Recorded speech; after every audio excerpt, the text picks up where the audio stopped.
করব আমের টক আচার। তো আমটাকে আমি সারা রাত জলের মধ্যে ভিজিয়ে রেখেছিলাম। তো এখন আমি ভালো করে ধুয়ে পরিষ্কার করে ধুয়ে নিয়েছি। তো এখন আমি আমটাকে প্রথমে কেটে নেব। তো আমটাকে পিস করে কেটে নিলাম। আমটা পেকেও যাচ্ছে। তো যাই হোক, এখন আমি আমটার মধ্যে একটু হলুদ মাখিয়ে নেব। আর কিচ্ছু মাখাবো না, শুধু হলুদটা ভালো করে মেখে আমি একদম কড়া রোদে শুকিয়ে নেব। একটা রোদ দেব, বেশি রোদে দেব না, একটা রোদে শুকিয়ে নেব। তো হলুদটা ভালো করে মেখে নিলাম। এখন আমি কড়া রোদে শুকিয়ে নেব। তো এরকম একটা বড় ট্রের মধ্যে নিয়ে আমি ভালো করে বিছিয়ে দিলাম। তো এখন আমি রোদে যাচ্ছি শুকাতে দেব। ওটা আমি এক রোদ দিয়ে শুকিয়ে নিয়েছি। সেই সাথে আমার মশলা লাগছে। নিয়েছি আমি 1 চামচ গোটা জিরে, মৌরি, আর নিয়েছি খানিকটা ধনে, 1 চামচ ধনে, আর নিলাম 5টা শুকনো লঙ্কা, আর অল্প করে খানিকটা মেথি। মেথিটা অল্প নিয়েছি কারণ মেথিতে তিতো হয়ে যায় বেশি মেথি দিলে, সেই জন্য অল্প করেই নিলাম। তো প্রথমে মশলাটা ভেজে গুঁড়ো করে নেব। সেই সাথে এখানে তেলটা গরম বসিয়ে দিয়েছি। এখানে 2 কাপের মতন তেল আমি নিয়েছি।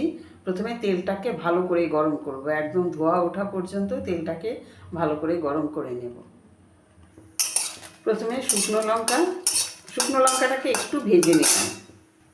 দিলাম 1 চামচ ধনের গুঁড়ো, গোটা ধনে দিলাম, 1 চামচ গোটা জিরে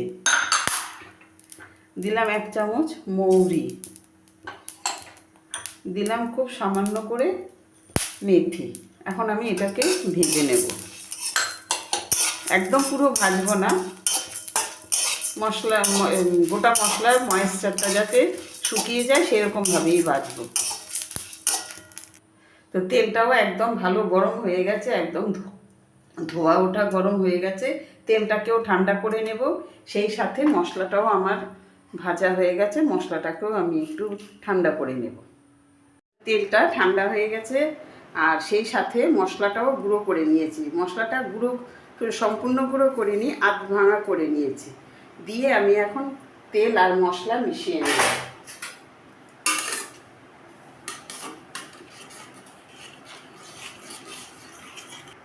দিলাম বিট নুন, দিলাম হলুদ গুঁড়ো।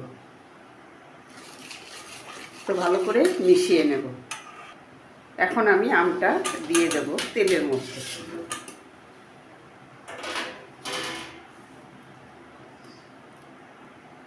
তেলের মধ্যে দিয়ে দিলাম, দিয়ে ভালো করে মিশিয়ে নেব।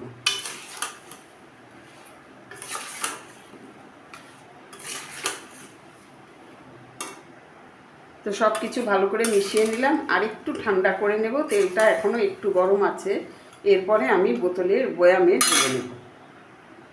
তো সব কিছু ঠান্ডা হয়ে গেছে, এখন আমি এটা বয়ামে ঢেলে নেব।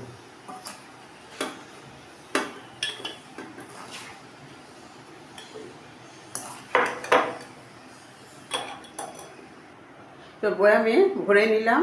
এখন আমি এটাকে রোদে দেব। কয়েকদিন আমি এটাকে টানা রোদে দিয়ে রাখবো, তাহলে আমটা আরও মজে যাবে আর মশলার সাথে একদম পুরো মাখামাখি হয়ে যাবে। তাহলেই আমের টক ঝাল আচার তৈরি। তো আবার নেক্সট রেসিপি নিয়ে কথা হবে।